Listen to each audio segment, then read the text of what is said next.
പാലാ മുനിസിപ്പാലിറ്റിയിൽ കഴിഞ്ഞ പ്രാവശ്യം 10 സീറ്റുകളിലാണ് ഞങ്ങൾ വിജയിച്ചത്, രണ്ടില ചിഹ്നത്തിൽ. അത് ഈ പ്രാവശ്യവും രണ്ടില ചിഹ്നത്തിൽ ജയിച്ചത് 10 സീറ്റുകൾ രണ്ടില ചിഹ്നത്തിൽ വിജയിച്ചു എന്ന് പറഞ്ഞാൽ സിംഗിൾ മജോറിറ്റി ഉള്ള പാർട്ടി കേരള കോൺഗ്രസ് എം തന്നെയാണ്. അതൊന്ന്.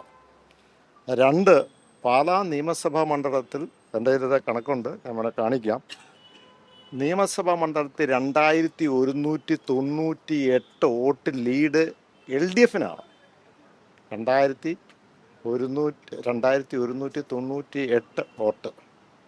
ഈ വീമ്പൊക്കെ അടിക്കുന്ന തൊടുപുഴയിൽ നിയോജക മണ്ഡലത്തിൽ ഈ പറയുന്ന വീമ്പടിക്കുന്ന തൊടുപുഴയിൽ അവിടെ മുനിസിപ്പാലിറ്റിയിൽ അവരേതാണ്ട് 38 വാർഡുകളുണ്ട്.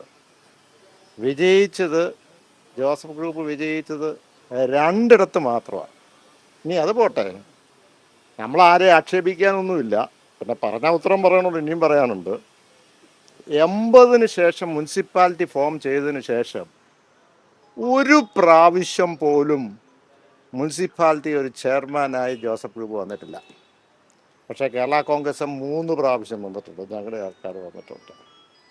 അപ്പോൾ ഇപ്പുറത്ത് ഈ പറയുന്ന കടുത്തുരുത്തിയിലും പറയുന്നുണ്ടല്ലോ ഇലയുടെ കാര്യത്തിൽ, അവിടെ ഇനി വെള്ളം കോരാൻ ആരും വരണ്ട എന്ന് ഒഴിക്കാനൊന്നും പറയും. എനിക്ക് തോന്നുന്നു പഴയ കാലത്ത് ആ രീതിയാണ് ഇപ്പോഴും അദ്ദേഹം നിൽക്കുന്നത്. അതുകൊണ്ട് തന്നെ അവിടെ ഈ പറഞ്ഞ വികസന കാര്യത്തിലൊക്കെ ആധുനിക കാര്യത്തിലെല്ലാം പുറകോട്ട് അതുകൊണ്ട് തന്നെയാണ് നിൽക്കുന്നത്.